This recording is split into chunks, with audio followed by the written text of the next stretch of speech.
আসসালামু আলাইকুম রহমতুল্লাহ বরকাতুহু।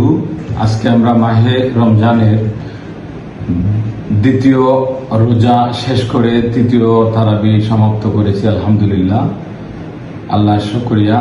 সঠিকভাবে আমরা মাহে রমজান যেন আমরা সমাপ্ত করতে পারি, সেই লক্ষ্যে সবার কাছে দোয়া চাই। এই রমজান মাস মহান রব্বুল আলমিনের পক্ষ থেকে বরকতপূর্ণ একটা মাস। আমি দু একটা কথা বলার জন্য আপনাদের কাছে আসছি। আমি একজন গুনাহগার বান্দা। আমি সবসময় এটাই মনে করি যে আমার চাইতে গুনাহগার এই পৃথিবীতে আর কোনো ব্যক্তি নাই।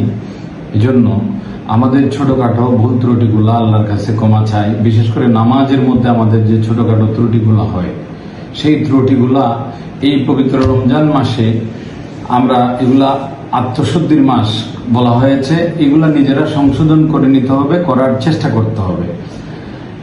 আমরা একটা হাদিসের রেফারেন্সে বলা হচ্ছে যে হাইরুকুম মান তাআল্লামাল কুরআনু ওয়া আল্লামাহু। সেই ব্যক্তি উত্তম যে নিজে কোরআন তেলাওয়াত করতে জানে এবং অপরকে তেলাওয়াত করতে শেখায়। তা আমরা যারা মুসলমান আছি, আমরা যারা পবিত্র কোরআনকে ধর্মীয় মহাগ্রন্থ হিসেবে মানি, আমরা নিজের জীবনে হয়তোবা ব্যতিব্যস্ততার কারণে অনেক সময় কোরআন তেলাওয়াত করতে পারি না। কোরআন তেলাওয়াত ছোটবেলায় করেছি, মক্তবে পড়েছি, এখন কিন্তু একটু একটু ভুলে যায়, অথবা পড়তে গেলে দেখা যায় সহি শুদ্ধভাবে তেলাওয়াত করতে পারি না।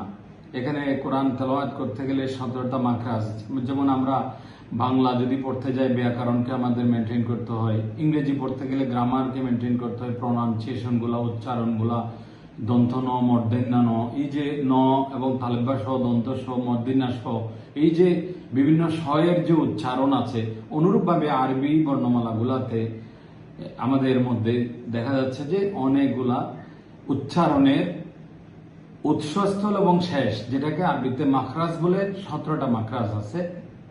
সেই মাখরাজগুলো যদি আমরা শুদ্ধভাবে অ্যাপ্লিকেশন করতে পারি, শুধু মাখরাজগুলো জানলে হবে না, তেলাওয়াতের বেলায় সেটা সঠিকভাবে উচ্চারণ করতে হবে। সেইটা সঠিক প্রক্রিয়াটা যদি আমরা জেনে নেই, আমরা বিভিন্ন আমাদের বন্ধু বান্ধব আছে, জানার উপায় অনেকগুলো আছে। আমরা ফেসবুক, ইউটিউবে জানতে পারি।